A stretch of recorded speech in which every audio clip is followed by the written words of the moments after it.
June 16, 1943, 9:15 in the morning, 12,000 feet above Bougainville, Solomon Islands. 6 Mitsubishi A6M-0 fighters circle overhead like sharks, sensing blood in the tropical water. Captain James Bradford watches them through cracked cockpit glass of his B-25 Mitchell bomber. Right wing torn, engine number 2 trailing black smoke that stains blue sky behind them. Hydraulics failing with pressure gauge, needle dropping into red zone where aircraft stop being controllable and become falling metal coffins. The heat inside cockpit at this altitude is brutal. 110 degrees Fahrenheit. Sweat soaks through Bradford's flight suit, runs down his face, fogs his wire-rimmed glasses that mark him as different, as intellectual, as the man other pilots call professor behind his back because he reads technical manuals instead of playing cards, because he thinks when doctrine says act, because he calculates survival when others rely on instinct and prayer. 25 years old, MIT civil engineering degree, 41 combat missions survived through mathematics, not luck, 7 reassignments for being too analytical. Crew calls him reliable. Command calls him hesitant. History will call him genius, but in this moment, he is just pilot with broken aircraft and 6 enemy fighters positioning for kill, shots that have ended hundreds of American bombers. Behind him, Bombardier Joe Marino bleeds from abdominal wound, 20-millimeter cannon fragment, bleeding through field dressing that navigator Tom Hayes applied with shaking hands. 5 gunners watching zero formation with ammunition running low after 20 minutes of combat that should have killed them already. Standard doctrine is simple. Maximum throttle, run, extend distance. Pray engines hold and fighters give up chase because fuel runs out or targets enter Allied airspace. Bradford does opposite of doctrine. Does thing that violates every instinct drilled into pilots during training?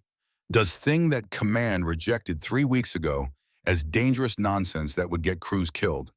He cuts throttle to near idle. The bomber lurches like horse reined hard at full gallop. Speed bleeds from 180 knots to 140, 120, 100 knots. Approaching stall speed where wings stop generating lift and aircraft falls from sky, killing everyone aboard. First Zero commits to attack run, diving from above at 30-degree angle, exactly as Japanese tactical manual prescribes. Pilot has committed. Trajectory locked. Firing solution calculated based on mathematical certainty that bomber maintains 180-knot cruise speed because all American bombers always run at maximum speed when attacked. Always. This is doctrine. This is muscle memory. This is what 3 years of training has programmed into every Zero pilot's hands.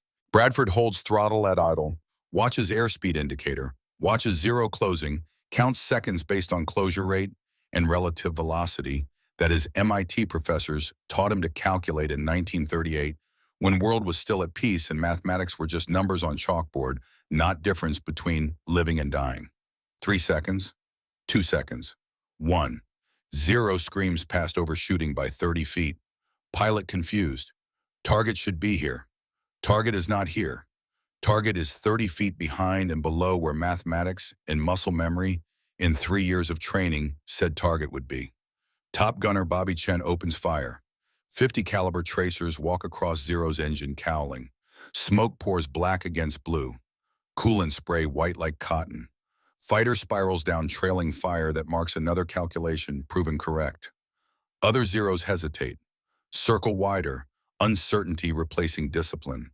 Bombers do not slow during combat. They run, always run. This one stopped running. This breaks pattern. This creates doubt that kills aggression. What happens in next 40 minutes will be studied in flight schools for 8 decades. But understanding why requires going back. Back to Pennsylvania. Back to kitchen table where boy counted rivets while apple pie cooled on windowsill. Back to father who wanted warrior and got engineer. Back to wife who understood that transformation solves equations others cannot see. Go back to beginning, to moment when being different becomes being right, to understanding that survival requires thinking not just reacting, to physics, meeting war and only one surviving. Carlisle, Pennsylvania, summer 1928, 10 years old.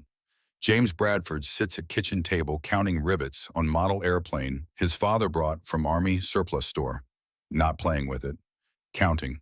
47 rivets on left wing, 46 on right, asymmetric. This explains why model always banks left during test flights in backyard. Extra rivet adds 0.03 ounces of weight. Creates imbalance. Physics determine outcome when forces are unequal. His father, Colonel William Bradford, stands in doorway watching. 52 years old. Career Army officer who survived trenches of France in 1918, where thinking too long got men killed. Indecisive action meant survival. Pipe smoke fills a doorway. Cherry blend tobacco that will forever smell like disappointment to James. Like being measured against standard he cannot meet because his mind works differently than warriors require. Why are you counting rivets, James? Because left wing has more weight. Makes it bank. If I remove one rivet from left side flight path, should straighten. His father shakes head slowly. Pipe smoke curls upward. It is toy airplane, son, meant for flying, not analyzing. Understanding why it banks makes flying it better. Understanding is not same as doing. In war, you do not have time to count rivets. You act or you die. Mother Eleanor intervenes from piano where she practices Chopin. Nocturne in E-flat major. Notes fill kitchen like water-filling vessel. Soft voice but firm. William, some people think their way through problems.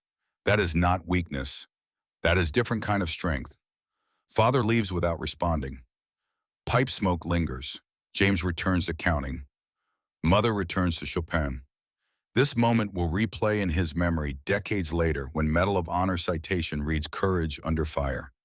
When father finally admits that son's way of fighting kept more men alive than instinct alone could manage. Through kitchen window, afternoon sun illuminates apple pie, cooling on windowsill. Mother baked it this morning. Cinnamon and sugar scent mixing with pipe smoke and piano music. Years later, after mother dies from illness in 1939, James will remember kitchen smelling like this. Like safety. Like being understood even when father cannot understand. Like home before war scattered everyone who made it home. Kate would write him a letter that changed everything. But Jim would not receive it until 3 weeks later after conversation with father that nearly broke him. After 7th reassignment for being too intellectual. After commander rejected throttle reduction theory as dangerous nonsense. Kate's letter would arrive on blue paper with her precise handwriting that looked like mathematical proofs. Letter that explained transformation solves equations through changing variables at moment of maximum stress.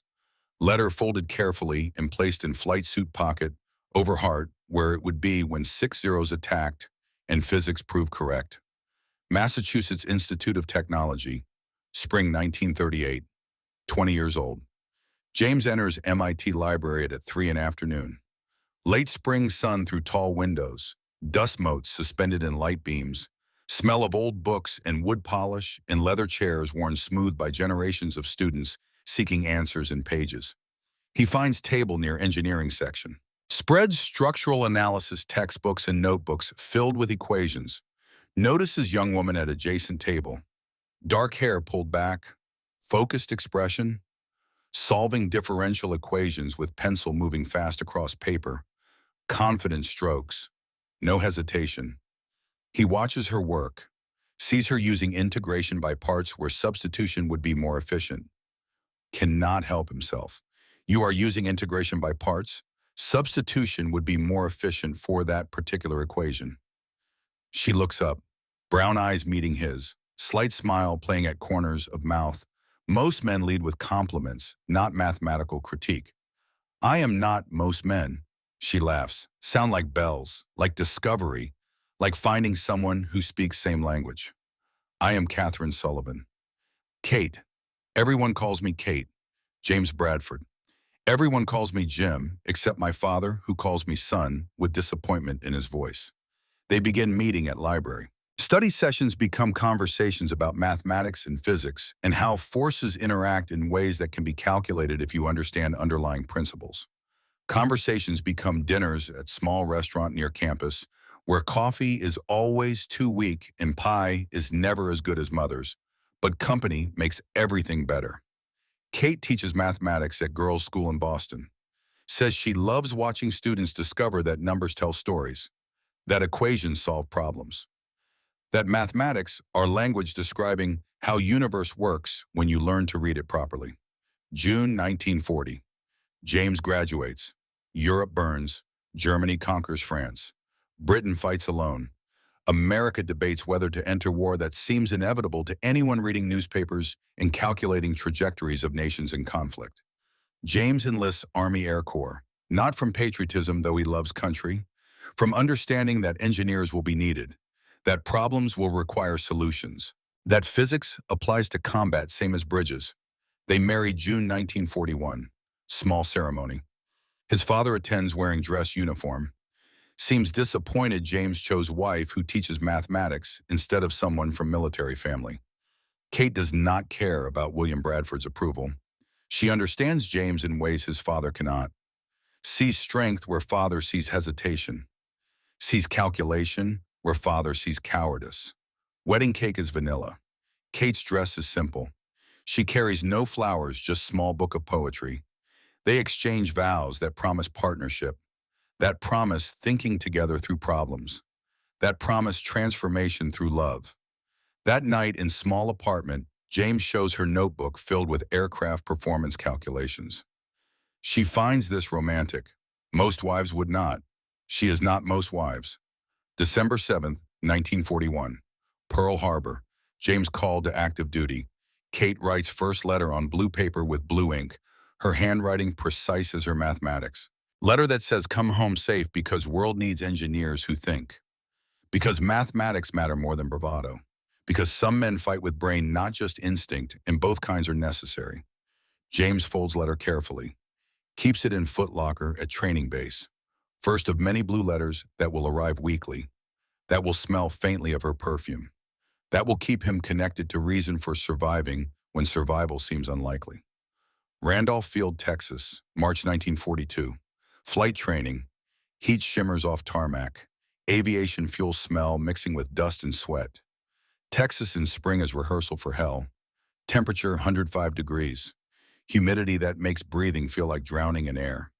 James passes flight training without distinction. Not top of class, not bottom, competent, reliable. Instructors note technical aptitude but question combat instinct in ways that follow him through 7 reassignments over next 12 months. Evaluation report. March 1942, typed on official form. Cadet Bradford demonstrates superior understanding of aircraft systems and flight mechanics. However, exhibits hesitation during simulated combat stress. Tends to overanalyze situations requiring immediate action. Recommend bomber assignment where analytical skills can be utilized without need for split-second fighter pilot decision-making. He accepts B-25 Mitchell bomber assignment, twin-engine medium bomber. Crew of 6 to 10 depending on configuration, requires coordination, navigation, timing, calculation. This suits mind that sees problems as equations requiring solution, not obstacles requiring courage alone. But problem emerges during advanced combat training. Instructor runs simulated fighter attack. Standard procedure is maximum throttle. Evasive maneuvers rely on defensive guns. James tries different approach. Reduces throttle when simulated fighter commits to attack. Causes overshooting in simulation. Instructor grounds him 3 days. Debriefing harsh. Angry. Captain Bradford slowing down during attack is suicide. You are making yourself easier target. Your hesitation will get your crew killed. Sir Physics suggests that if fighter has committed to attack run at specific closure rate, sudden deceleration creates timing problem for enemy gunner. This is not physics class, Captain. This is war. Follow doctrine or you will not fly. James follows doctrine during remaining training, but continues studying problem in notebook after dark when others sleep or play cards or write letters home. Sketches diagrams showing energy states. Calculates closure rates. Determines that zero diving at 300 knots needs specific distance to pull out. If target suddenly slows to 120 knots, fighter overshoots by calculable distance. During overshoot, defender has clean shot when attacker is vulnerable. Mathematics support theory. Doctrine forbids testing it. This tension between calculation and command will follow him to Pacific. While Jim struggled with flight training in Texas across Pacific, Japanese Zero pilots were perfecting tactics that had already killed hundreds of American bombers. Their training manual captured months later would reveal fatal assumption. Jim Bradford was about to exploit that all targets maintain constant speed during attack runs. This doctrine, drilled into every Zero pilot since 1940, created muscle memory so powerful that breaking it would be almost impossible. Almost.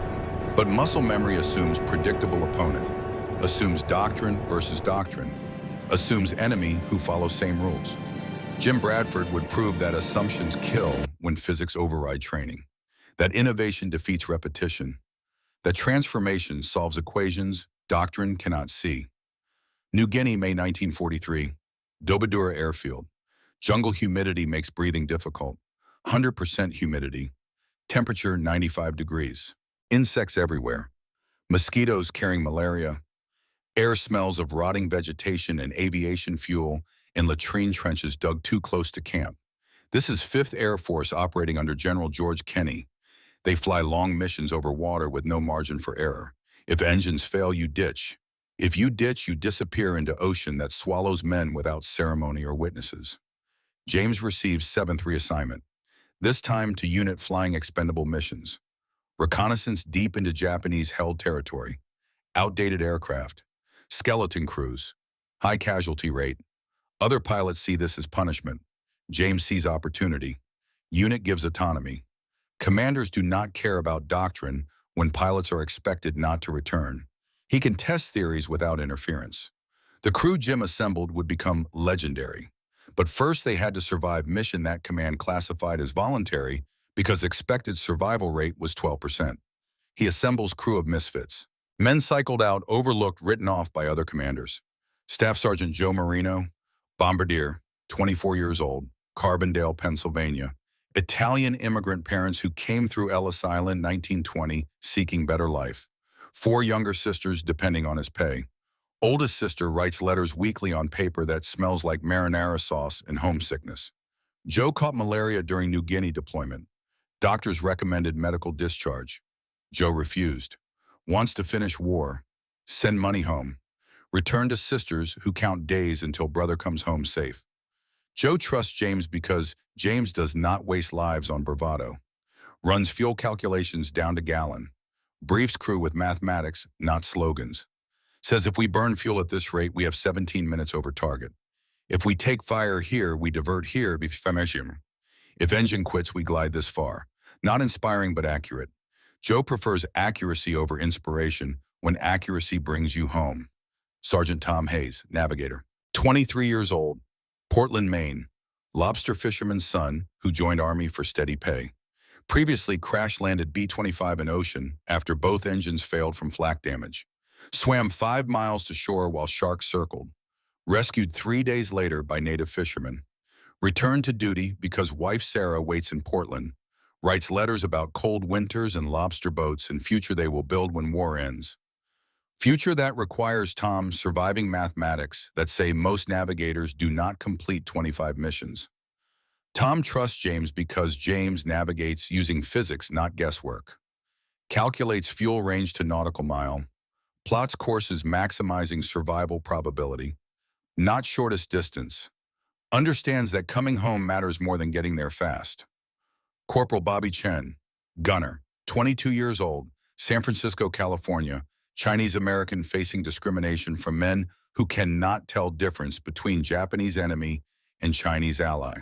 Told during training that Orientals make good launderers, not soldiers. Proved critics wrong through gunnery scores topping his class. But also refused order he deemed tactically unsound during combat mission. Busted down from sergeant to corporal for insubordination that saved 3 lives by not following stupid command. Bobby trusts James because James judges performance, not ethnicity. Because James also questions orders when orders contradict logic. Because skin color matters less than whether mathematics are correct. 5 additional crew members join, each with story, each with reason, no other pilot wants them. Each with skill James values when others see only problems. Together they strip down assigned B-25, reinforce gun positions, add forward-facing cannon, run weight distribution calculations ensuring modifications do not exceed structural limits. James briefs them differently than other pilots brief crews. If we burn fuel at this rate, we have 17 minutes over target. If we take fire here, we divert here. If engine quits, we glide this distance to this coordinate. Not inspiring. Accurate. Crew appreciates accuracy over inspiration when accuracy calculates survival, and inspiration just makes you feel brave while dying. They fly 8 missions together in May 1943. All return. Statistics notice pattern. James's missions have lower casualty rate, fewer hits, cleaner exits. Other pilots dismiss as luck. James dismisses as probability management through calculated risk assessment. Late May 1943. Barracks at Dobadura. While other pilots play cards or write letters home, James sits in corner with technical manuals in translated Japanese flight doctrine captured from shot-down Zero pilot. He sketches diagrams and margins showing energy states and closure rates and attack geometries. Studies patterns until they become predictable. Until predictability becomes vulnerability that can be exploited. Japanese Zeros always attack from same angles. Dive from above at 30 degrees, close to 300 yards. Fire 2-second burst. Pull up and reposition. Textbook. Predictable. Muscle memory drilled through thousands of training flights. American doctrine responds predictably to maximum throttle, evasive turns, rely on defensive guns. This creates pattern, action, and reaction. Both sides following script written by men who value tradition over innovation. But what if script changed? What if Bomber did opposite of expected? James sketches scenario in notebook that will later be preserved in Air Force Museum. Zero diving at 300 knots. Bomber cruising at 180 knots. Closure rate 120 knots. At 300 yards starting distance, Zero needs approximately 6 seconds to firing position. If Bomber maintains speed, Zero fires at optimal range. Textbook engagement. Bomber likely hit. Statistics say damaged or destroyed. But if Bomber suddenly reduces to 120 knots, when Zero commits, closure rate increases to 180 knots. Zero needs only 4 seconds instead of 6. But pilot has trained for 6-second approach. Timing is muscle memory programmed through repetition. Finger on trigger expects target at specific position at specific time. Result. Zero overshoots by 2 to 3 seconds, not much, but enough for gunner to track target during overshoot. Enough for clean shot when Zero is vulnerable pulling out of attack run. Mathematics support theory. Command rejects theory. James stops discussing it, but continues refining calculations in notebook that lives in footlocker beneath bunk. Jim's notebook contained calculations that would save 890 lives. But in June 1943, only one person believed him, his wife. June 10, 1943, letter arrives from Boston, blue paper, blue ink. Kate's handwriting precise as differential equations. She teaches to students who think mathematics are boring until Kate shows them mathematics describe everything. Jim, I solved that differential equation you sent in last letter. The elegant solution required changing variables at moment of maximum stress, not reducing complexity, but transforming it into different form that reveals answer hidden in original equation. I think about this when I think about you. You do not reduce problems. You transform them into solvable form others cannot see. Your father would call this overthinking. I call this genius. Some equations cannot be solved in their original form. They require transformation, variable substitution, change in perspective. You see transformations others miss. This is not weakness. This is gift. Come home safe. Transform this war into peace.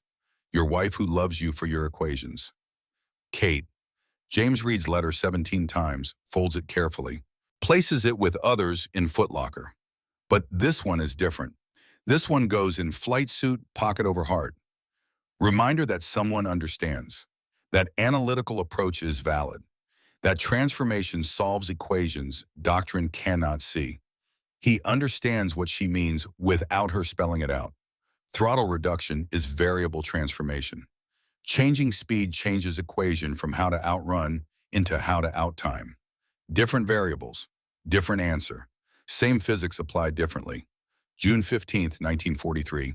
Mission briefing. Intelligence officer spreads map across table intent that smells of mildew and cigarette smoke and fear poorly hidden. Points to Bougainville Island and Solomon Chain. Japanese airfield complex. Harbor installations. Strategic importance extreme. Fly north 300 miles. Photograph installations. Return. Expected enemy contact high. Expected survival rate not discussed because discussing 12% survival rate would demoralize men who need to volunteer for mission. Operation classified as voluntary. This means command expects most crews will not return. Means anyone accepting mission is either brave or foolish or trusts calculations more than statistics. James accepts without hesitation. Crew agrees to go not because they are brave, because they trust his mathematics more than they fear Japanese fighters. Because 8 missions together built trust that cannot be measured but can be felt. Because coming home requires trusting someone, and James's calculations have brought them home 8 times when others did not return. Tomorrow, June 16th, they will test whether theory works when zeros attack for real, whether transformation solves equation, whether physics beats doctrine when both meet at 12,000 feet over enemy territory. Tomorrow morning, Kate's letter will be in flight suit pocket over heart. Father's pipe smoke will be memory of disappointment. Mother's piano will be echo of support. Joe's sisters will be reason to bring everyone home. Tom's wife will be future requiring survival. Bobby's gunnery scores will be trust and competence over prejudice. Tomorrow, 6 zeros will attack. Tomorrow, James Bradford will cut throttle at exact moment when instinct says accelerate. Tomorrow, muscle memory will meet mathematics, and only one will survive contact. Tomorrow proves whether being different means being right, whether transformation works, whether physics care about doctrine when physics are applied correctly. Tomorrow, June 16th, 1943, mission to Bougainville, voluntary, expected survival 12%. James Bradford accepts mission, crew trusts calculations. Kate's letter waits in pocket. Throttle reduction theory waits for testing. 890 lives wait for innovation that command called dangerous nonsense. Tomorrow, everything changes. Tomorrow, physics meets war. Tomorrow, different becomes right. Tomorrow, June 16th, 1943, 4 in the morning, Dobadura Airfield. Dawn comes slow over New Guinea jungle. Darkness holds longer here than stateside. Sky transitions from black to deep purple to gray that promises brutal heat by noon. Ground crews move in pre-dawn darkness, checking fuel lines, patching previous missions' bullet holes with aluminum tape that reflects faint starlight. Flashlight beams cut through humid air thick enough to taste. Smell of aviation fuel mixing with jungle rot and coffee brewing in mess tent where crews gather before missions they might not survive. James's B-25 sits at runway end, tail number 41301. No name painted on nose. Other bombers have names like Lucky Lady or Memphis Belle. James's bomber is just numbers because numbers are honest. Numbers do not promise luck that mathematics cannot guarantee. Numbers just calculate probability and let physics determine outcome. He walks aircraft perimeter in darkness, touches each landing gear strut, feels for stress, cracks invisible in dim light, but detectable through fingertips trained to sense structural weakness, checks gun mounts personally, runs hands along ammunition belts feeding into turrets, feels weight, feels balance, feels aircraft responding to touch like living thing that must be understood, not just commanded. Mission briefing was brief. Intelligence officer spread map showing Bougainville, Japanese airfield complex sprawling across island like cancer, harbor installations, fuel depots, troop concentrations, photographs needed. Lives will be saved if intelligence knows where to bomb. Lives will be lost obtaining photographs. Mathematics of war reduce humans to numbers on casualty reports that somebody's mother reads in telegram, beginning, "We regret to inform you. Expected enemy contact high. 6-0 fighters confirmed stationed at Bougainville. Possibly more. Japanese radar will detect approach. Zeros will scramble. Interception probable. No fighter escort available. All P-38s assigned to different mission. Bomber crew alone. Expendable. Voluntary. Survival rate 12% based on previous reconnaissance missions to same target. James accepted mission. Joe Marino accepted. Tom Hayes accepted. Bobby Chen and 5 others accepted. Not because brave, because trust pilot who calculates survival instead of gambling on luck. Because 8 previous missions together built confidence that mathematics work when mathematics are applied correctly. Joe Marino boards aircraft at 0430, moves stiffly, malaria still affects him. Doctor said rest, Joe said duty. Carrie's letter from youngest sister, Elena, 12 years old, writes about school and friends and counting days until Joe comes home. Letter smells like marinara sauce, like home, like reason to survive mathematics saying die. He positions himself at Bombardier Station Forward, checks Norden bomb site calibration.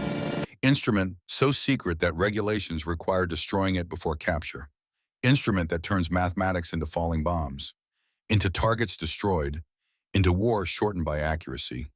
Joe's hands steady despite malaria, despite fear, despite understanding that forward position is most vulnerable when fighters attack from front. Tom Hayes climbs into navigator compartment, spreads charts showing ocean between here and Bougainville, 300 miles over water that swallows men. Charts marked with previous missions. Red X marks where bombers went down, where crews disappeared into blue, where mathematics failed and ocean claimed payment. Tom plots course with pencil moving precisely across paper, measures distances, calculates headings, determines fuel consumption rate based on weight and altitude, and wind speed forecasted by meteorology section that guesses based on limited data. Bobby Chen loads ammunition into top turret, 50 caliber rounds. Each bullet weighs 2 ounces. Belt of 100 rounds weighs 12 pounds. 5 belts per gun, 2 guns. 120 pounds of ammunition that might make difference between living and dying when Zeros attack. Bobby's hands move efficiently.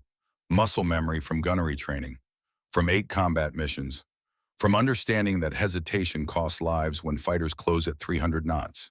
5 other crew members board, each to position, each preparing. Flight engineer checking engine instruments, radio operator testing communication, waist gunners loading weapons, tail gunner settling into cramped compartment, where visibility is excellent, but escape is impossible if aircraft goes down. Each man thinking about home, about people waiting, about whether today is day mathematics fail and physics determine they die instead of survive. James climbs into pilot seat, left seat, captain's seat, seat where decisions happen, where calculations become actions, where theory meets reality and only one survives.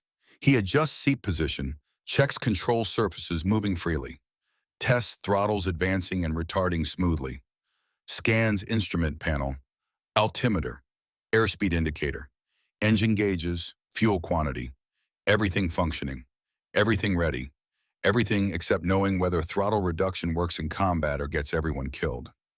Kate's letter folded in flight suit pocket over heart. Blue paper, blue ink, words about transformation solving equations, about changing variables at moment of maximum stress, about loving him for his mind, not despite his mind. Letter that smells faintly of her perfume, of home, of reason beyond duty to serve in return. Wire-rimmed glasses, fog and humidity. James removes them, wipes lenses on sleeve, replaces them. Glasses mark him as intellectual, as professor, as different.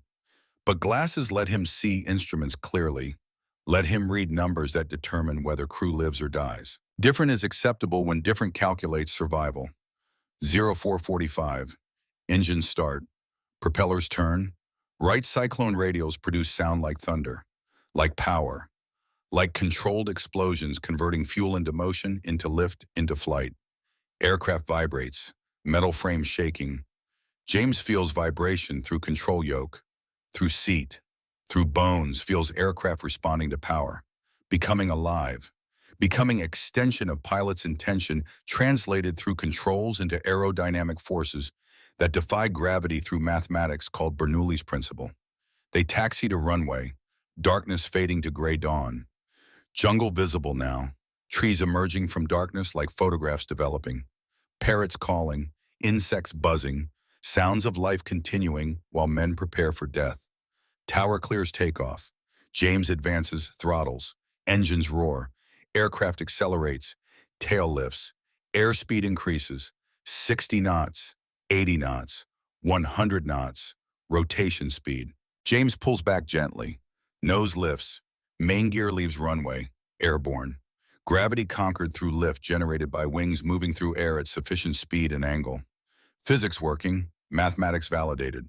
One more time, defying Earth's pull through understanding how forces interact. Gear retracts. Flaps retract. Climb power set. Course northeast toward Bougainville. Toward Japanese fighters. Toward testing whether innovation defeats doctrine when both meet in combat. What happened during next 3 hours would determine whether Jim Bradford was genius or fool, whether throttle reduction saved lives or cost them, whether transformation solved equation or just created different way to die. The answer waited at Bougainville, waited with 6-0 fighters, waited with physics meeting war at 12,000 feet above enemy territory. Flight to target is quiet. Radio silence. No communication except crew checking in on intercom every 15 minutes, confirming all positions functioning. James flies low, 500 feet above ocean, below radar coverage. Ocean stretches endless below. Blue water, white caps, empty, beautiful, deadly. If engines fail at this altitude, no time to gain height for bailout. Just impact with water at 180 knots. That kills as surely as hitting concrete. Ocean swallows evidence. No witnesses except fish. Sun rises over ocean. Light spreads across water, turning blue to gold to blue again as sun climbs. Temperature inside cockpit rises. Humidity condenses on metal surfaces. Sweat runs down James's face. Soaks flight suit. Wire-rimmed glasses fog repeatedly. He wipes them. Continues flying. Continues calculating fuel consumption against distance remaining against time until zeros intercept. At 0700, they cross into Japanese-controlled airspace. No warning, no visible change. Just invisible line on chart where friendly becomes hostile. Where being detected means fighters scramble. Where survival depends on speed and altitude and luck that mathematics cannot guarantee. James climbs to photo altitude, 12,000 feet, high enough for camera angles, low enough to avoid contrails that announce presence miles away. Engine noise steady, reassuring, both engines producing power, fuel consumption matching calculations, everything nominal, everything according to plan, everything perfect until zeros appear. At 0 and 8:15, Bougainville appears on horizon. Green island against blue ocean, volcanic peaks visible, smoke rising from installations. James can see airfield, can see aircraft parked along runway, can see exactly what intelligence needs photographed.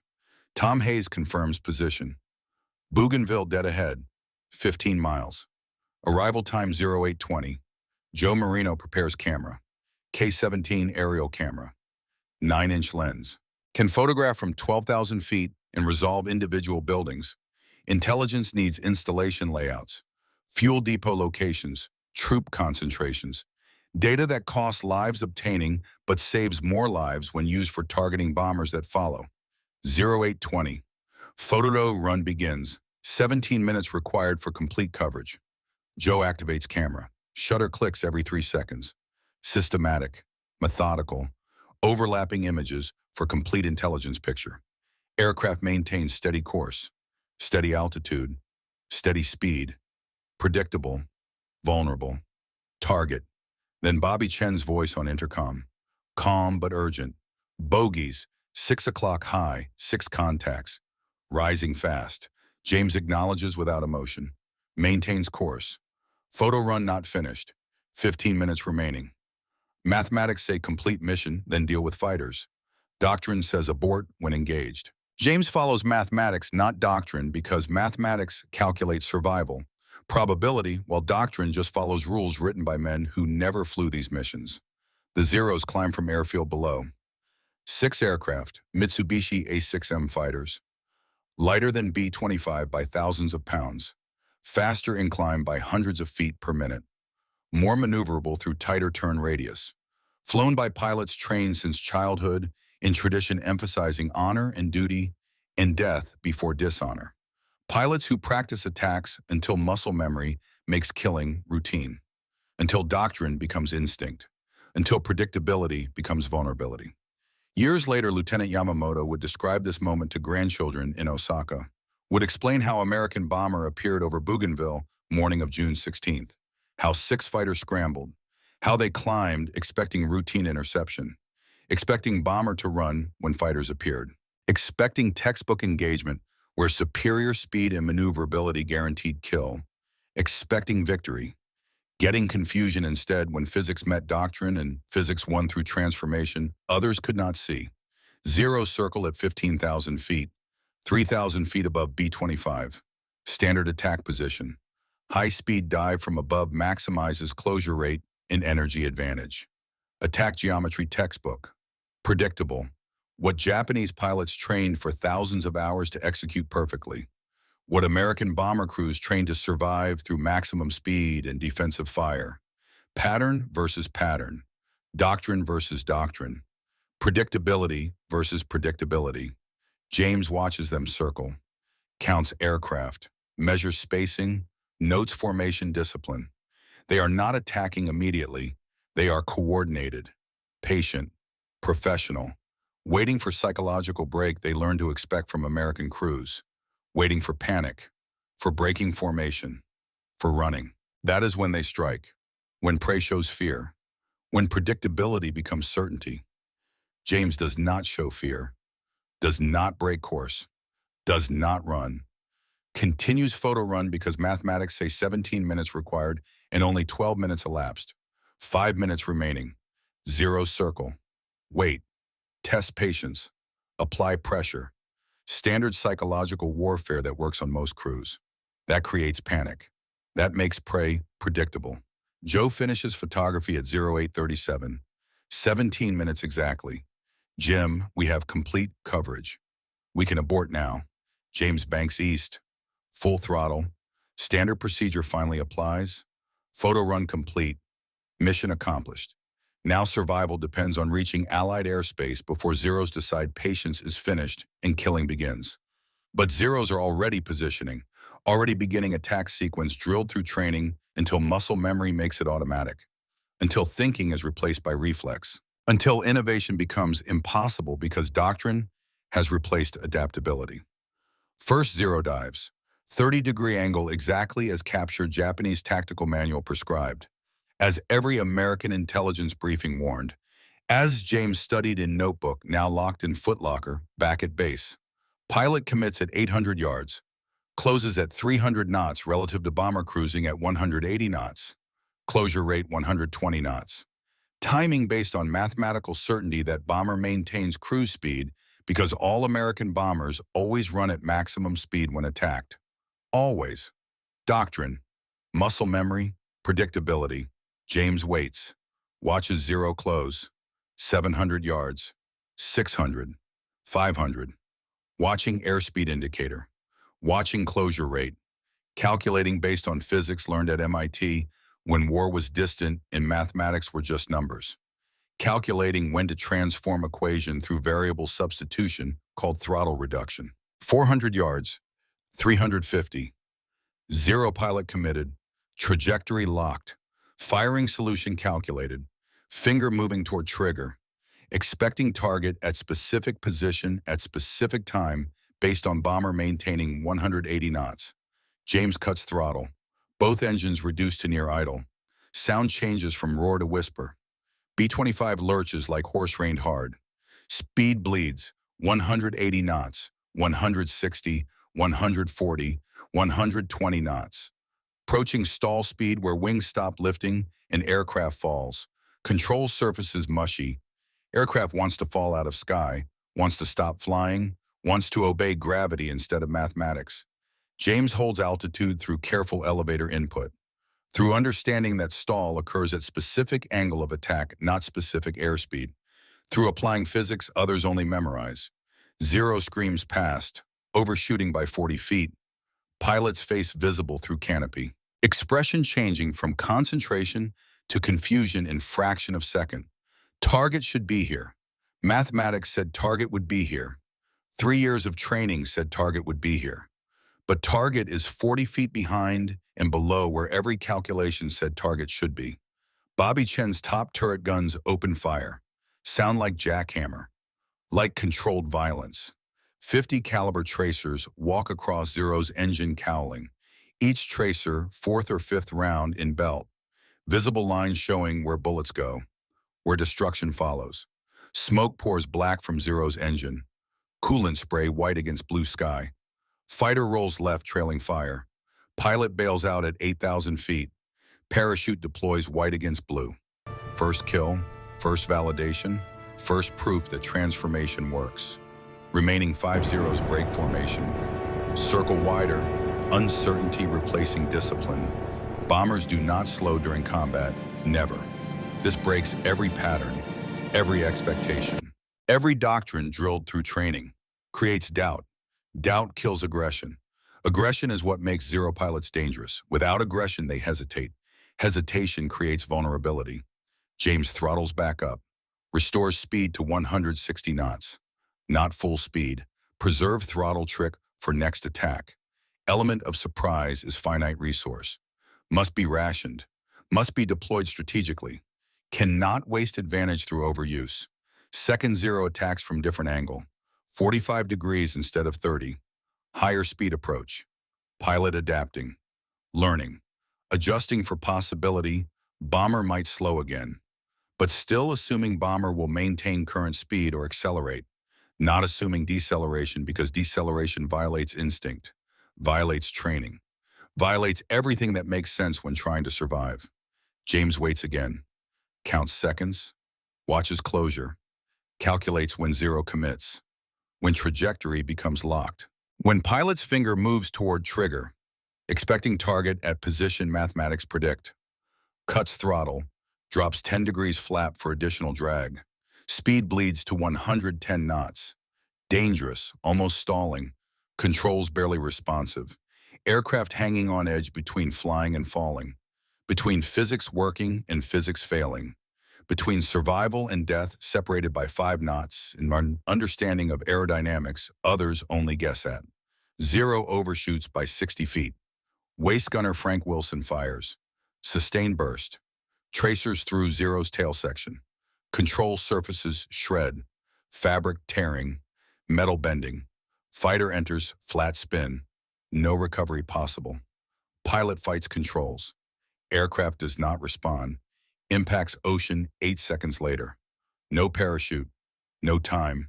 Just mathematics determining death when aircraft becomes unflyable. Second and kill. 4 Zeros remaining. Formation breaking apart completely now. Discipline replaced by confusion. Tactics replaced by uncertainty. Standard attack patterns abandoned because standard patterns fail against opponent who refuses to be predictable. Third Zero tries stern attack. Classic tail approach. Lowest risk for fighter, highest success rate statistically. Pilot assumes gunners have limited ammunition after 2 engagements. Assumes bomber will maintain speed to maximize distance. Assumes predictability has returned after 2 anomalous throttle reductions. James does opposite again. Not cutting throttle this time. Throttling up to maximum power while simultaneously pushing nose down into shallow dive. Airspeed increases to 220 knots. Fastest B-25 has flown today. Zero's closure rate calculation wrong. Fighter approaches too fast. Cannot match dive angle.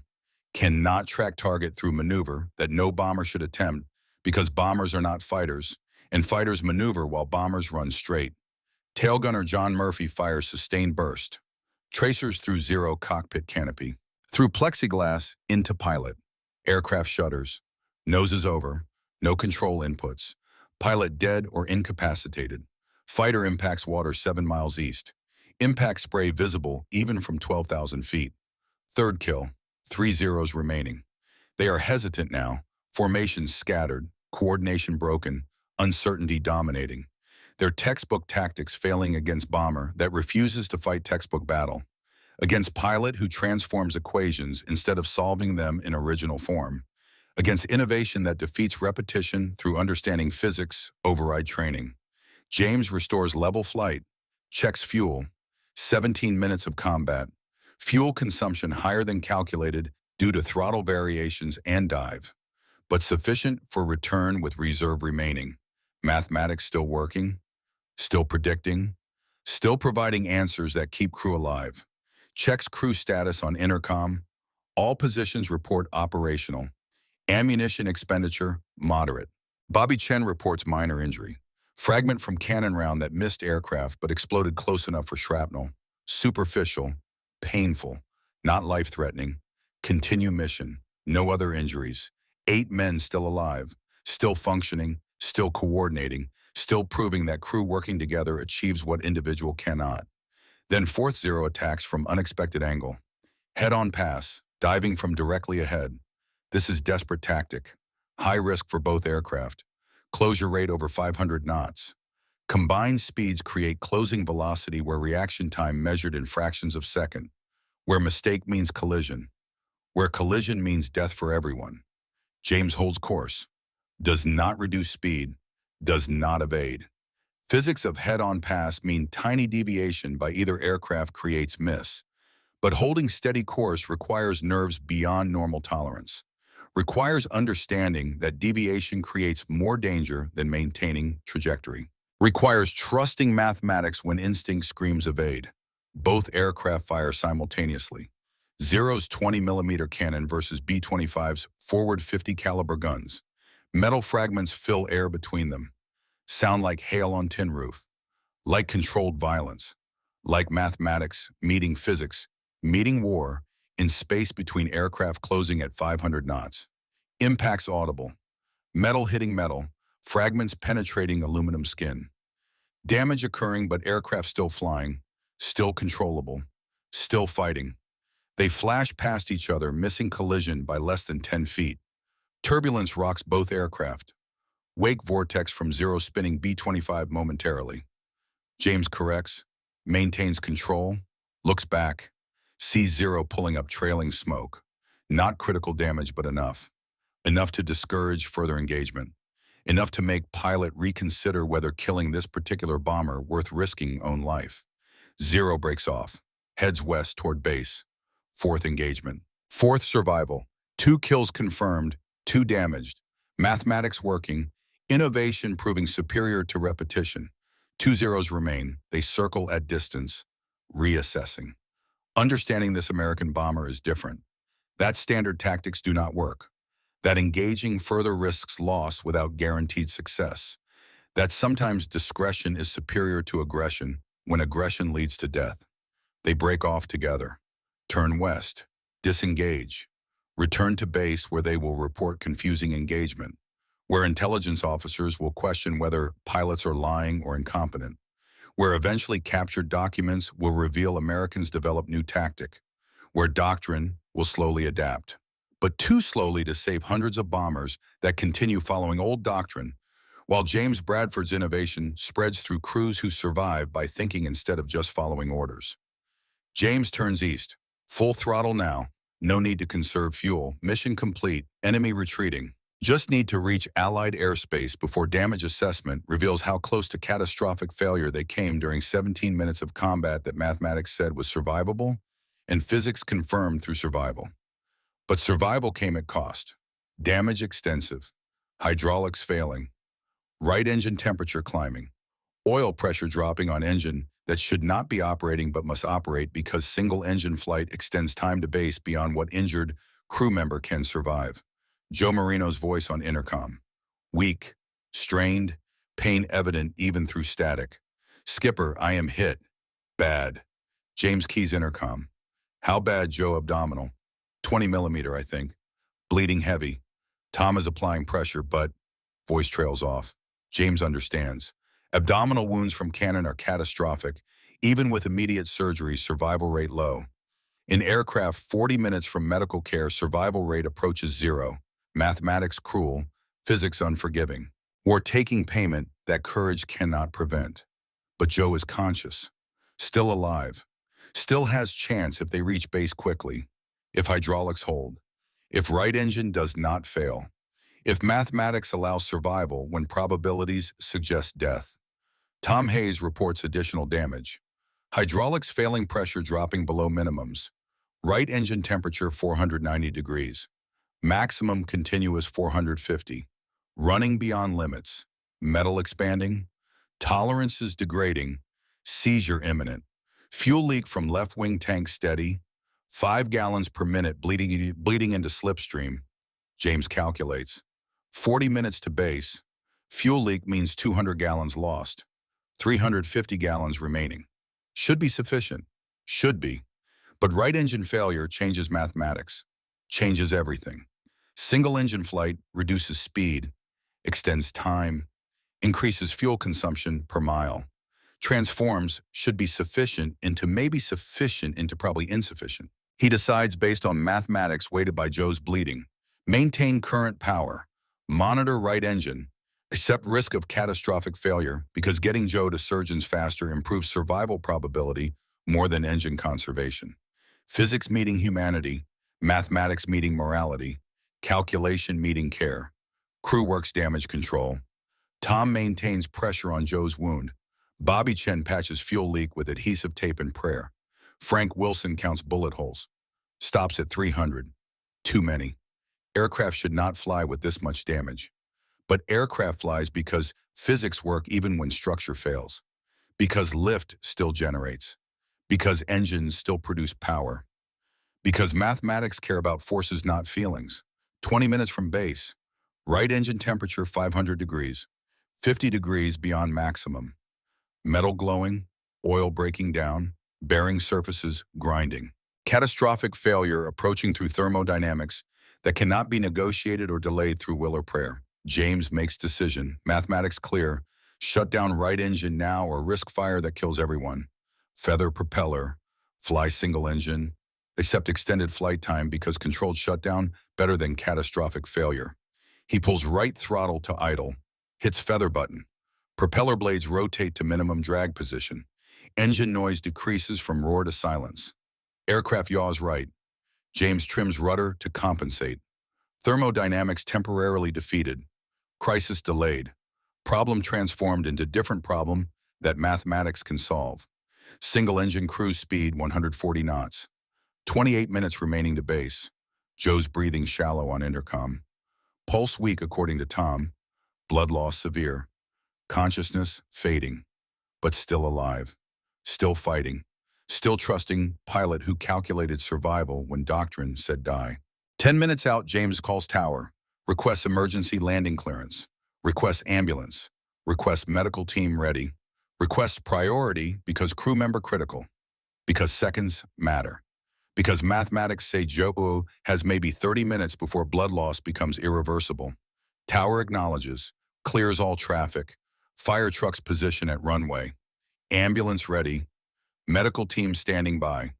Ground crew watching damaged bomber approach trailing smoke. Watching aircraft that should not fly still flying. Watching physics work when faith alone would fail. 5 minutes out. James lines up final approach. Single engine. No hydraulics for flaps. No hydraulics for normal landing gear operation. Must crank gear down manually using emergency system. Must land without flaps at higher speed. Must do this with injured crew and aircraft damaged, inexperience suggesting impossible. Tom Hayes cranks landing gear manually. Emergency extension handle. 300 revolutions. Arm muscles burning. Sweat pouring. 3 green lights finally confirm gear locked. No flaps means approach speed 130 knots instead of normal 90. Landing roll longer. Braking harder. But gear down means landing possible instead of impossible. 2 minutes out. James sees runway, sees ambulances, sees fire trucks, sees ground crew watching, sees his future compressed into next 90 seconds, sees choice between controlled crash and successful landing separated by mathematics in skill and luck. 1 minute out. Crosses fence at 140 knots. Too fast, but no choice. No flaps means no speed control beyond throttle and gravity. Reduces power on remaining engine. Aircraft settles. Bounces once on main gear. Settles again. Main gear holds. Nose gear touches. Holds. Aircraft rolling. No brakes without hydraulics. Rolls full runway length.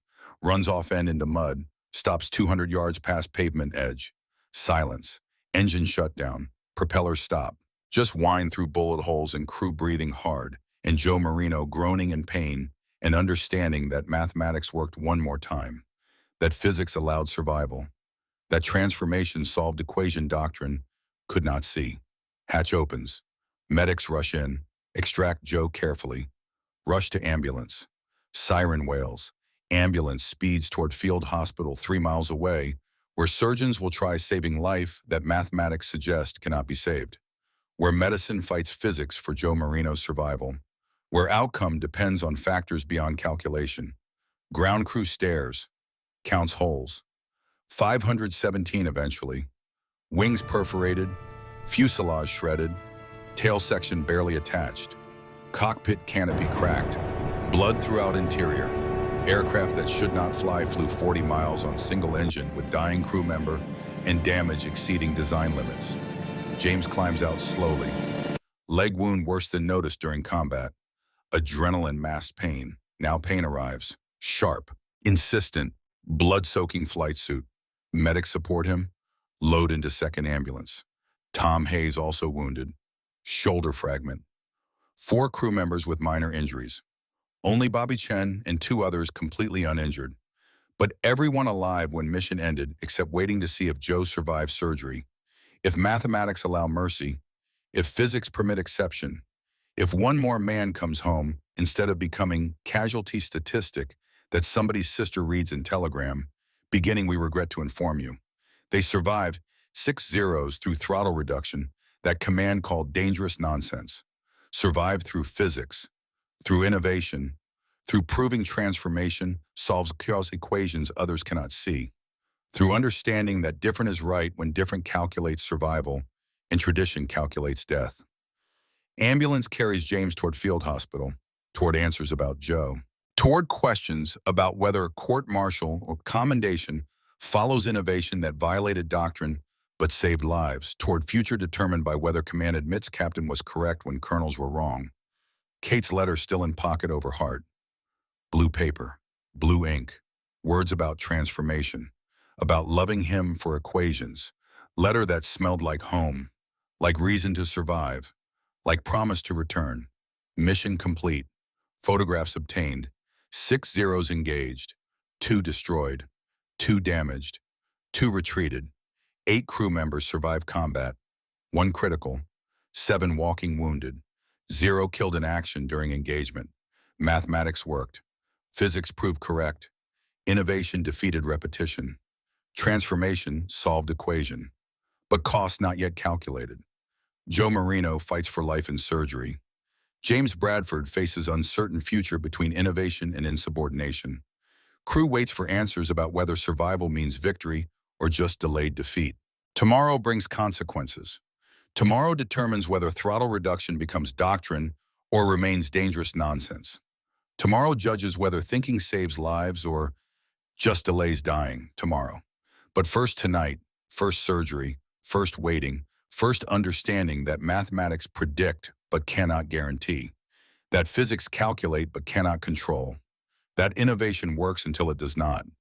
First tonight, Joe Marino dies or lives. First tonight, mathematics meet medicine. First tonight, physics meet prayer. Tonight determines everything. June 16, 1943, 2:30 in the afternoon, Field Hospital, Dobodura. James lies on cot in recovery tent. Medic removed bullet fragments from left leg 2 hours ago. 1 from shoulder, shrapnel mostly, 20-millimeter fragments that tore through aluminum and flesh with equal indifference to what they destroyed.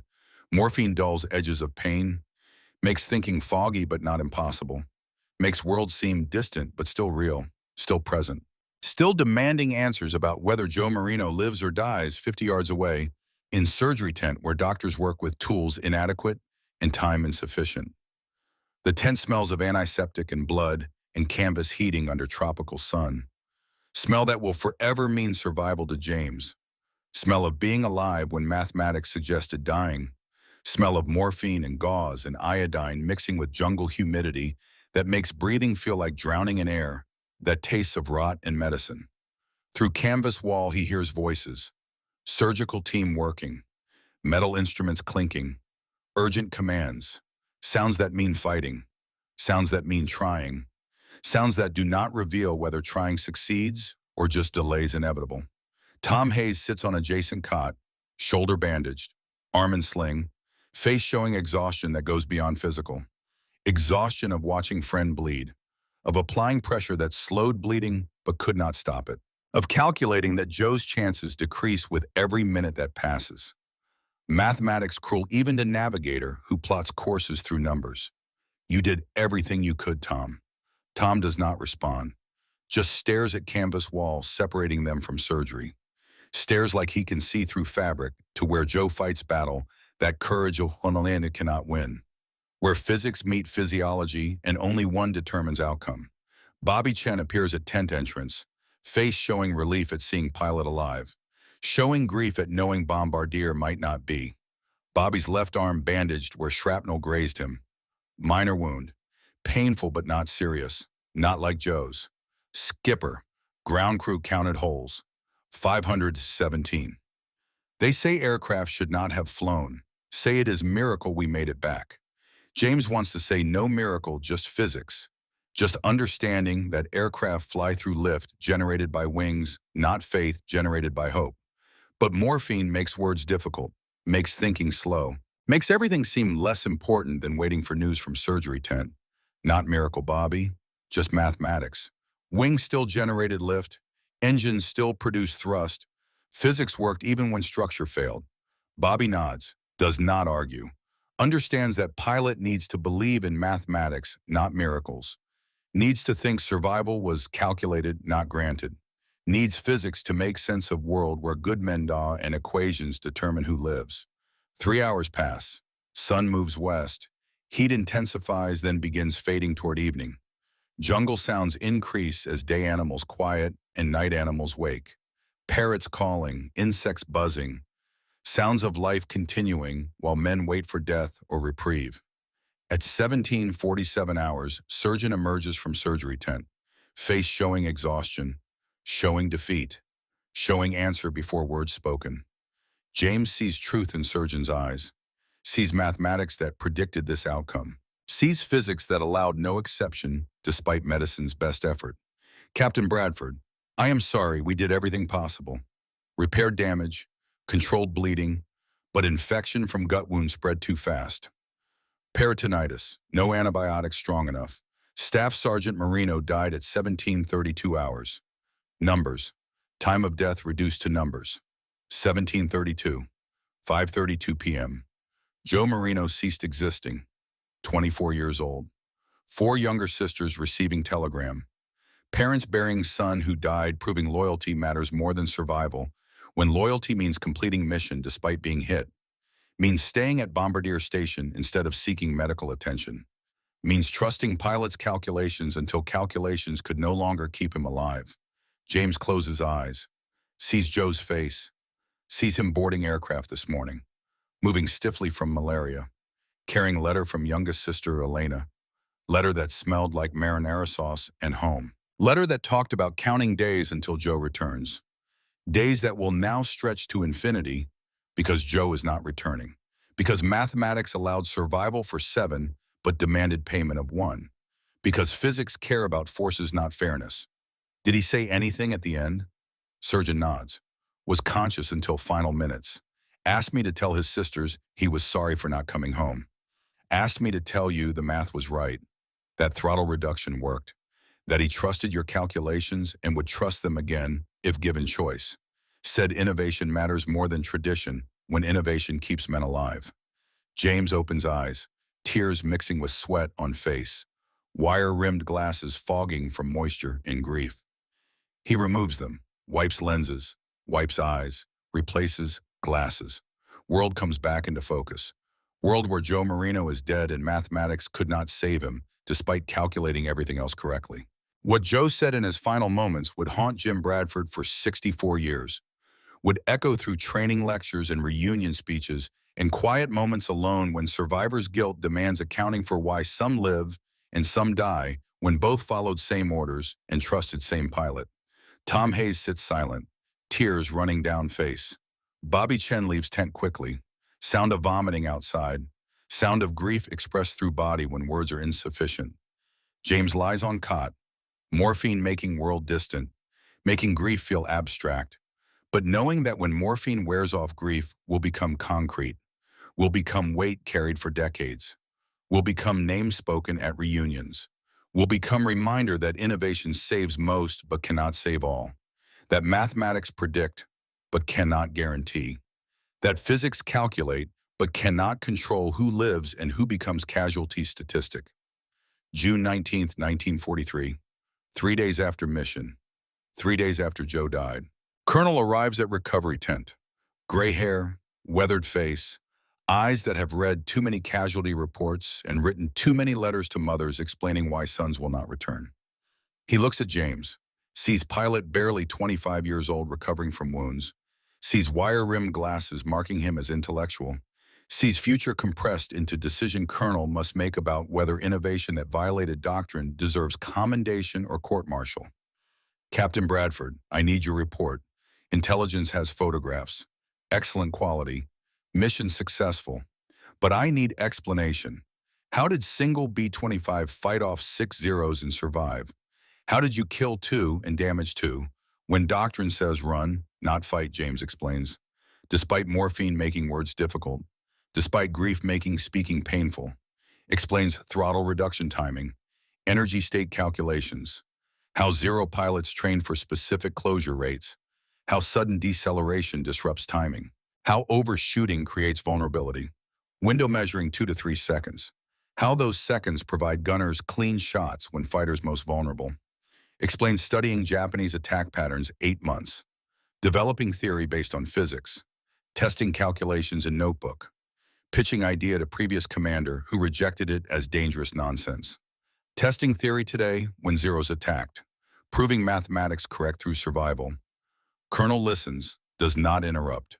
When James finishes, tent is silent except for jungle sounds outside and distant sound of aircraft engines and understanding that next words determine whether James faces charges or receives recognition. Did you plan this? Did you develop throttle reduction tactic deliberately knowing it violated standing orders? James considers lying, saying instinctive, heat of moment, but lying contradicts who he is. He is engineer, everything calculated, everything planned. Everything based on mathematics, not improvisation. Yes, sir, I studied Japanese tactics for 8 months, developed theory based on energy state physics, tested timing calculations, pitched to previous commander. He rejected it, but mathematics supported theory.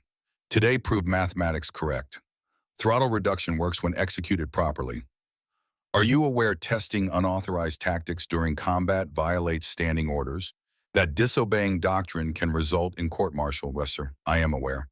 But doctrine was killing crews at unsustainable rate. Mathematics offered alternative. I chose mathematics over doctrine because mathematics calculates survival and doctrine just follows tradition. The man walking toward Jim at 1975 reunion had tried to kill him 32 years earlier. What he carried in his hand would bring both men to tears. But in June 1943, that reconciliation was impossible to imagine. In June 1943, there was only waiting. Only wondering whether innovation meant promotion or punishment. Only understanding that doing right things sometimes requires violating wrong rules. Colonel stands, leaves without indicating decision. Leaves James waiting, wondering, calculating probability of court-martial versus commendation based on incomplete data and unknown variables. 3 days James waits. 3 days recovering from wounds. 3 days attending Joe Marino's funeral, where crew gathers around grave dug in red clay. Where chaplain speaks words about sacrifice and service and going home to mom when cannot go home to family. Where James places letter from Joe's sister Elena on casket before it lowers into ground. Letter that smells like marinara sauce. Letter that will never be answered. Letter that represents 4 sisters who count days that will never end because brother is not coming home. June 22nd, answer comes. Not court-martial. Medal of Honor. For James. For Joe Marino, posthumously. Distinguished Service Crosses for rest of crew. Citations, factual and dry. Reference courage under fire. Completing mission despite extreme opposition. Bringing crew home through skilled piloting. Do not mention throttle reduction explicitly. Do not validate theory officially. But word spreads anyway through squadrons where pilots talk and survivors teach. And innovation defeats tradition when innovation keeps men alive. But pilots talk. Word spreads through squadrons like fire through dry grass. Bradford's maneuver analyzed, debated. Some dismiss as fluke, others see logic, mathematics, physics, understanding that energy states matter, that timing matters, that innovation matters when tradition fails. A few pilots volunteer to test throttle reduction during next combat missions. Results mixed. When timed correctly, throttle reduction creates window. Gunners get clean shots. Zeros retreat confused. When timed incorrectly, bomber stalls or takes fire during deceleration. Timing is everything. Requires understanding physics, not just memorizing procedure. Requires nerve beyond normal tolerance. Requires crew coordination that takes weeks to develop.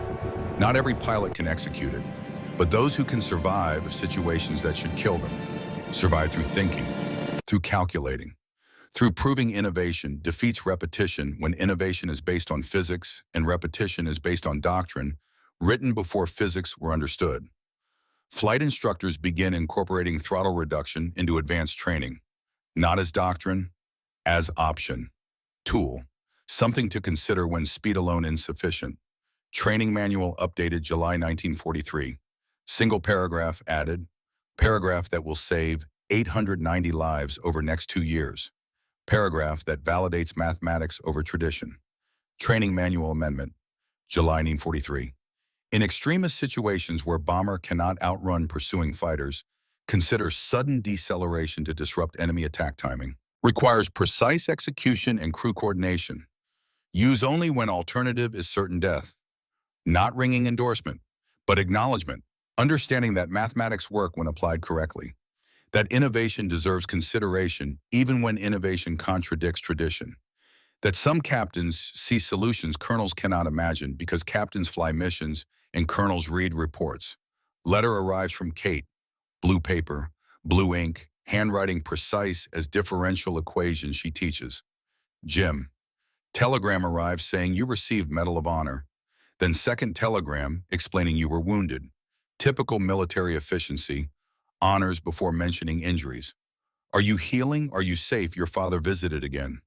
This time he did not ask about overthinking. He asked to read citation. Read it 3 times. Then said quietly, "My son fights with his brain. I fought with instinct. Maybe his way keeps more men alive." This is closest to apology you will receive from William Bradford. But I heard pride in his voice. Pride that finally acknowledges different is not lesser. Come home when you can. We will celebrate medal and survival together. Mathematics proved correct. Your wife who loves you for your equations. Kate. James reads letter lying in hospital bed. Leg healing slowly. Shoulder stiff but functional. Wire-rimmed glasses clean for first time in weeks. He folds letter carefully. Places it with others he saved. Letter that smells faintly of her perfume. Of home. Of future beyond war when mathematics can be applied to bridges instead of survival. Doctors say he will not fly combat again. Injuries too severe. Healing too slow. Recommends stateside assignment. Training command probably. Teaching replacement pilots heading Pacific. Teaching them to think, not just react. Teaching them that innovation matters. That mathematics matter. That physics work for anyone who applies them correctly regardless of rank or tradition. He accepts reassignment without argument. 41 missions was enough. Joe Marino's death was enough. Proving throttle reduction works was enough. Now let others carry technique forward. Let innovation spread. Let mathematics save lives that courage alone cannot protect. September 1943, Maxwell Field, Florida, Training Command. James teaches advanced bomber tactics to replacement pilots. Young men 18 to 22 years old. Fresh from basic training, eager, frightened. Knowing that Pacific combat kills most who go. Hoping to be among survivors. Hoping that training provides edge that mathematics confirm is narrow. He teaches them to think, not just follow procedure. Teaches energy management. Teaches that understanding opponent's timing matters as much as raw speed. Teaches throttle reduction to pilots with aptitude. Not everyone masters it. Requires mathematical thinking. Requires nerve. But those who do survive, Pacific at higher rates than those who follow only standard doctrine. Uses Joe Marino as example. Shows photographs from Bougainville mission. Explains how Bombardier died completing photo run despite wounds. How crew loyalty exceeds self-preservation when crew trusts pilot's calculations. How one man's sacrifice enabled intelligence that shortened war and saved thousands. Shows Joe's photograph. Young face smiling. Italian features. Eyes showing kindness. Man who trusted mathematics when others relied on instinct. Man who died proving trust was justified even though trust could not save him. One student asks, "Sir, if throttle reduction works, why is it not standard doctrine?" Because doctrine changes slowly. Because command structure resists innovation from below. Because admitting captain was correct means admitting colonels were wrong. War operates on hierarchy. Hierarchy resists change even when change saves lives. But you teach it anyway. I teach physics. Physics do not care about hierarchy. Physics work for anyone who applies them correctly regardless of rank. Throttle reduction is physics. Apply physics correctly and you survive. Ignore physics and you die. Choice is yours. Students listen, some understand, some do not. Those who understand live longer in Pacific. Statistics confirm this over months. Bomber losses decline in units where pilots trained under Bradford or studied his tactics. Not dramatically everywhere, but measurably.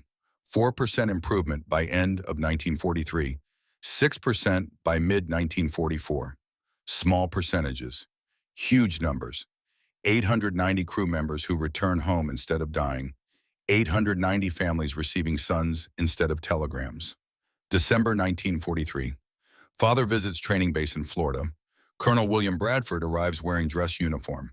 First time seeing son since Medal of Honor ceremony in June. First time since learning that intellectual son proved more effective than warrior father expected. First time acknowledging that different approaches suit different wars. They walk flight line. Watch training aircraft take off and land. Conversation awkward. 25 years of tension cannot dissolve through single metal. 25 years of being measured against standard impossible to meet when standard is wrong for person being measured. Finally, father speaks. Pipe in hand, but not lit. Symbol of tension released. Your mother would be proud. She understood you better than I did. She said thinking was strength. I said thinking was hesitation. She was correct. James does not know how to respond. Closest thing to apology father ever offered. Closest thing to acknowledgement that son's way was valid. That intellectual approach saved lives. That brain is a weapon when brain calculates survival. Father continues, I fought with instinct in trenches. Saw men die because they thought too long. Learned that action beats analysis when bullets fly. But your war is different. Your aircraft require calculation. Your tactics require physics. I was wrong to think your way was weakness. Different is not deficient when different is effective. They shake hands, formal, stiff, but real, understanding passing between them.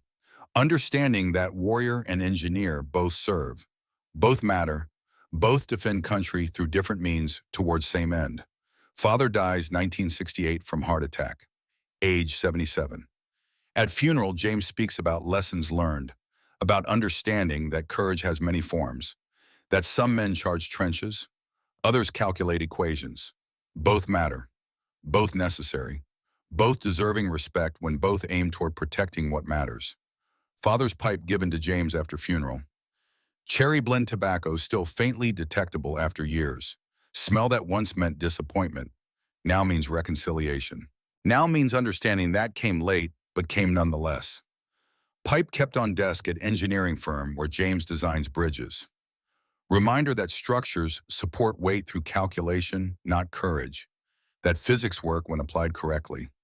That father's way and son's way, both valid for different problems. 1943 to 1945. Tactics spreads through Pacific theater. Intelligence analysts notice trend. Bomber losses declining, not dramatically everywhere, but measurably in units where pilots trained under Bradford or studied his tactics.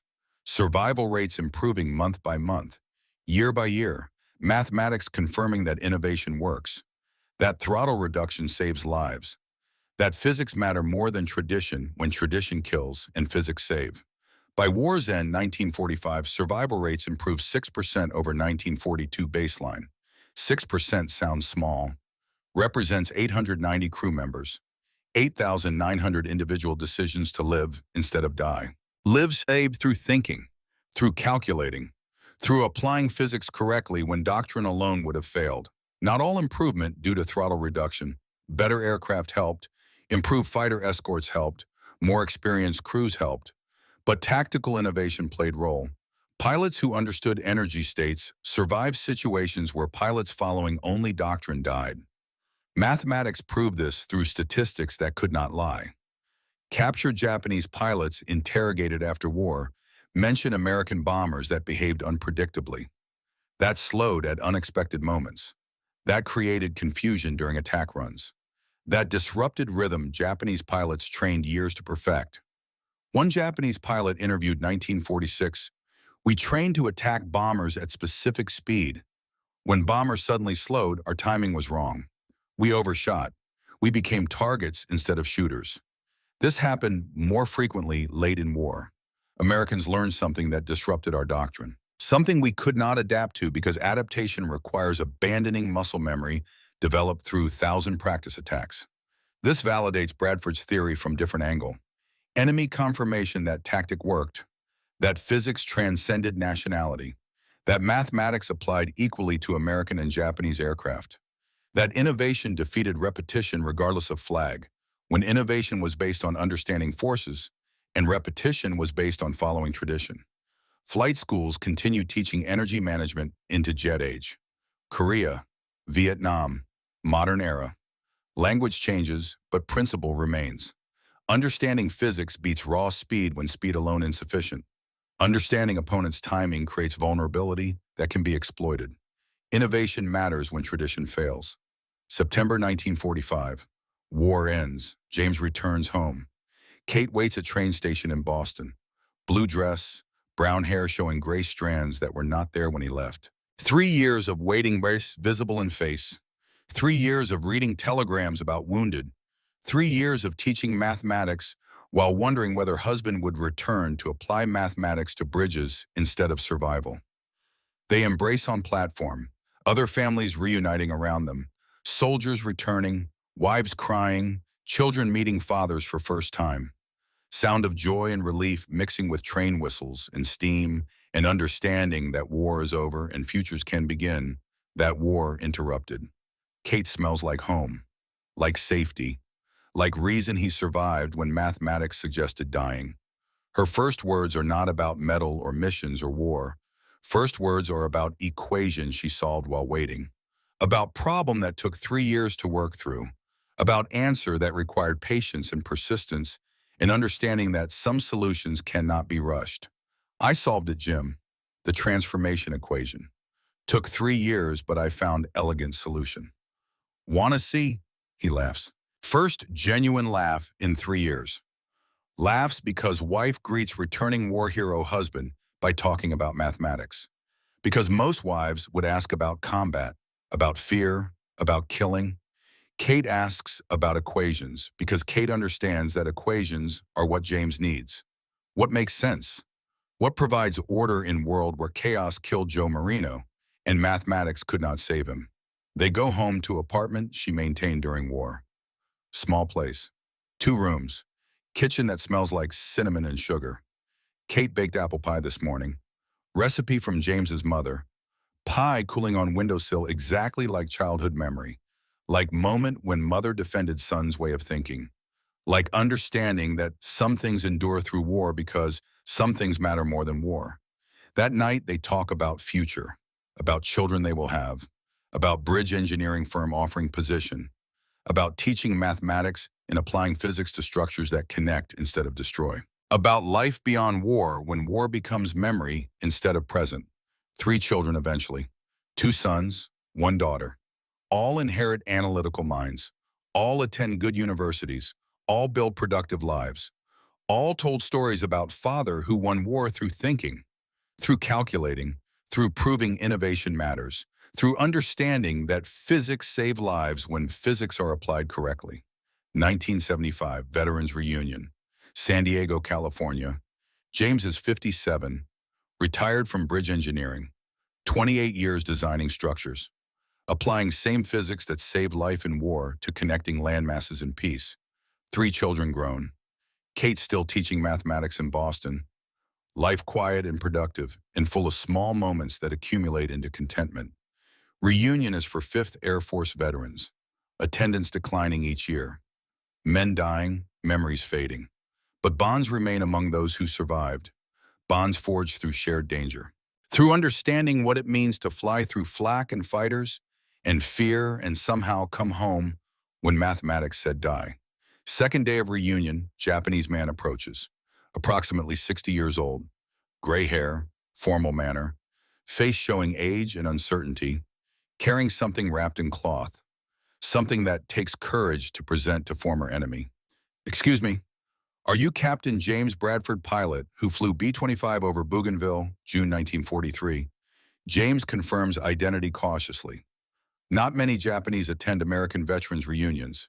Man continues in careful English. My name is Takeo Yamamoto, Lieutenant Commander Imperial Navy during war. I led fighter group that attacked your bomber that day. 6 zeros. You did something I had never seen. You slowed down. We overshot. 2 of my pilots died because I did not understand your tactic until too late. Silence between them. Other veterans watching. Tension. War ended 30 years ago, but wounds remain. Hatred fades, but memory persists. Understanding that this moment matters. That reconciliation requires courage, equal to combat. Yamamoto continues. Unwraps cloth revealing sock bottle. Rice wine. Traditional Japanese gift representing respect and reconciliation. I came to say your innovation saved more lives than you know. After war, captured reports describe throttle reduction technique. Japan Airlines, where I work as pilot, teaches similar principle. Unpredictability and timing can prevent accidents, can save passengers. Physics you discovered in war applies to peace. Mathematics transcend nationality. Innovation serves humanity, regardless of which flag flies. I also came to honor your bombardier, Joe Marino. Records show he died of wounds day after mission, but he completed photography despite being hit. Intelligence from those photographs helped end war sooner, helped save Japanese civilians from longer conflict.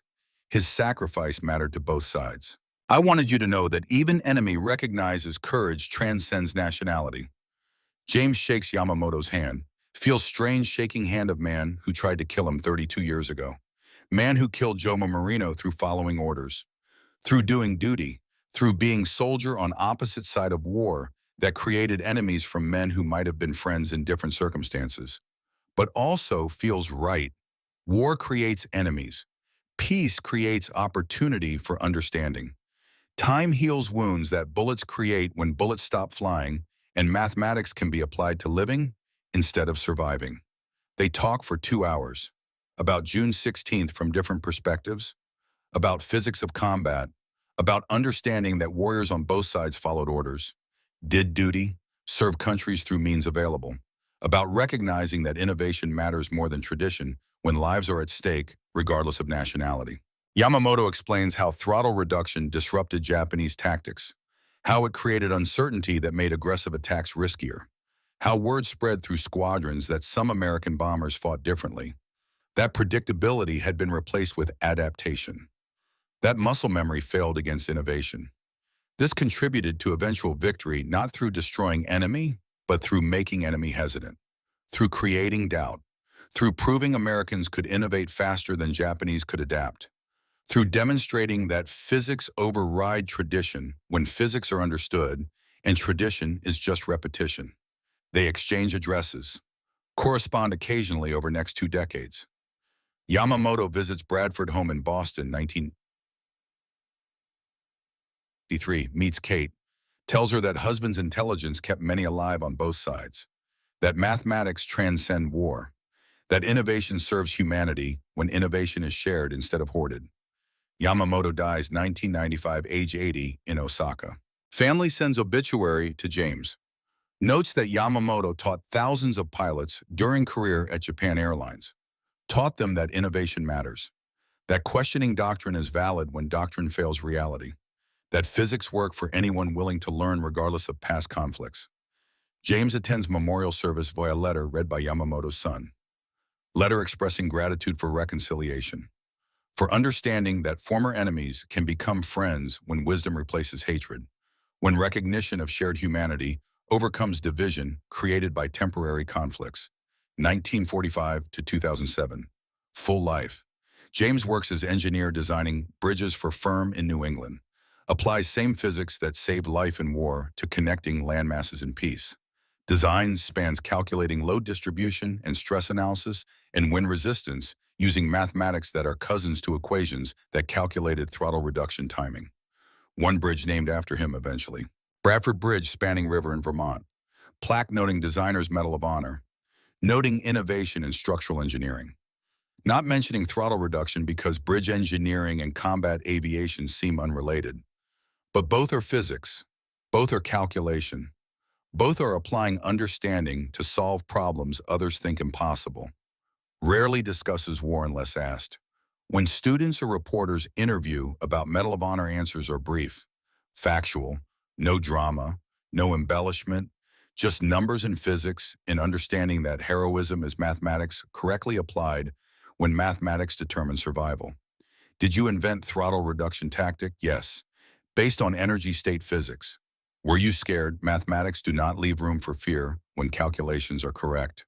Would you do it again? If situation required it and physics supported it, yes. Attends crew reunions annually. Tom Hayes' funeral, 1989. Bobby Chen's funeral, 1998. Crew members dying. Generation fading. But bonds remain among survivors. Bonds that transcend time because bonds were forged through shared experience that most cannot understand. Through flying through hell together and somehow coming home when mathematics said die. Guest lectures at MIT occasionally. Teaches engineering students that physics apply everywhere. In war, in peace, in bridges, in aircraft, in decisions made under pressure when pressure determines who lives and who becomes casualty statistic. Always emphasizes innovation often comes from outsiders, from people who do not fit mold, from those labeled odd or hesitant or overthinking. These labels are not weaknesses, are different perspectives seeing solutions others miss, are understanding that different is valid when different works and traditional is questioned when traditional fails. 2007, James dies peacefully, age 89. Kate at bedside. Children and grandchildren gathered. Final words to Kate: mathematics were correct. We solved equation together. Kate lives 2 more years. Dies 2009, age 90. They are buried together in cemetery in Boston. Headstone simple. Names, dates. His mentions Medal of Honor. Hers mentions beloved wife and mathematics teacher.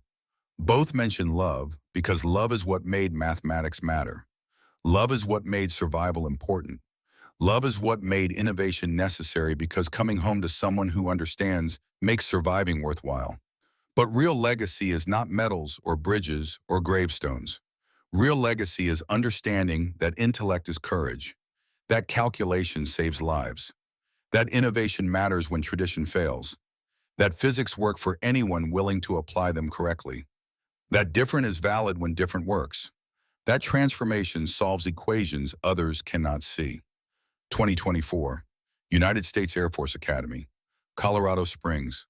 Instructor teaches fighter tactics course, covers energy management, describes historical example that changed aerial combat doctrine. World War II bomber pilot developed throttle reduction technique, disrupted enemy timing through understanding physics, survived situations that should have killed him. Technique influenced tactical development for 8 decades. Still taught today. Still relevant when understanding opponent's timing matters more than raw speed. Students ask who was pilot instructor, checks notes. Captain James Bradford, MIT civil engineer, Medal of Honor recipient, died 2007, considered oddball in his time, overthought everything, did not fit warrior mold. Called professor and bookworm by crew who trusted him anyway because his calculations brought them home. But his thinking saved 890 lives confirmed through statistics. His calculations worked when instinct alone would have failed. His legacy proves that intellect is weapon, That different is not deficient when different saves lives. That transformation solves equations traditional approaches cannot see. Innovation comes from those who question, from those who think instead of just follow, from those labeled different until different becomes right. Class ends, students disperse. Some will remember name, most will forget specifics, but all will carry principle. Understanding beats speed when understanding is applied correctly. Physics transcend hierarchy. Innovation matters. Different perspectives see solutions. Mathematics care about being correct, not about conforming. Captain James Bradford proved mathematics correct through living when doctrine said die, through thinking when others demanded action without thought, through transformation when others sought brute force. His war is over. His lesson endures. Flight schools still teach energy management derived from his innovation, still explain that understanding opponents' timing is as important as raw capability, still reference Bradford case study in courses about tactical innovation. Some instructors know his name, most do not, but technique lives, principle endures. Understanding that war is physics when physics are applied correctly, that innovation defeats repetition, that thinking saves lives, that mathematics matter more than tradition when tradition kills, and mathematics calculates survival. Joe Marino's 4 younger sisters attended James's funeral in Boston. Oldest sister, age 86. They thanked James for honoring Joe's memory through decades, for explaining that Joe died completing mission. That sacrifice had purpose. That 890 lives saved through throttle reduction meant Joe's death mattered, meant his trust in pilots' calculations was justified even though calculations could not save him. They brought marinara sauce to reception after funeral. Recipe from their mother. Sauce that smells like letters Joe sent home. Like family Joe protected through sending pay. Like love that transcended war and death in decades. They served sauce to attendees. Told stories about brother who trusted mathematics, who died proving trust was warranted, who lives in memory because memory honors what death cannot erase. Kate spoke at funeral. Red equation they solved together. Transformation equation that required 3 years. That required changing variables at moment of maximum stress. That required understanding some problems cannot be solved in original form. Require different perspective. Require innovation. Require love. She explained that James transformed her life by showing that equations describe love as surely as they describe physics. That mathematics are language of universe, including human connection. That solving problems together creates bonds deeper than romance, creates partnership, creates shared purpose that survives war and death and time. She finished by reading final letter he wrote before dying. Letter on white paper with shaking handwriting that age makes difficult. Letter that said, Kate, you taught me transformation.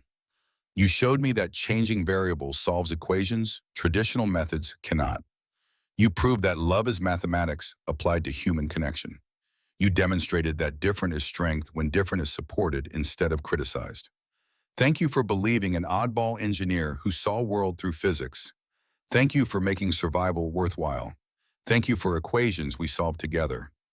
All my love eternally, Jim. Understanding beats speed when understanding is applied correctly. Physics transcend hierarchy and nationality and time. Innovation comes from those who question tradition. Different is strength when different is supported. Mathematics care about being correct, not about conforming. Captain James Bradford proved these principles through living when doctrine said die, through thinking when others demanded action, through transformation when others followed tradition, through loving wife who understood that equations describe everything, including courage and connection, and what makes survival matter beyond mere existence. His war is over, his calculations proven, his legacy eternal. The throttle trick endures. The principle lives. The innovation continues teaching generations that intellect is courage when intellect calculates survival and courage alone would fail. Forever.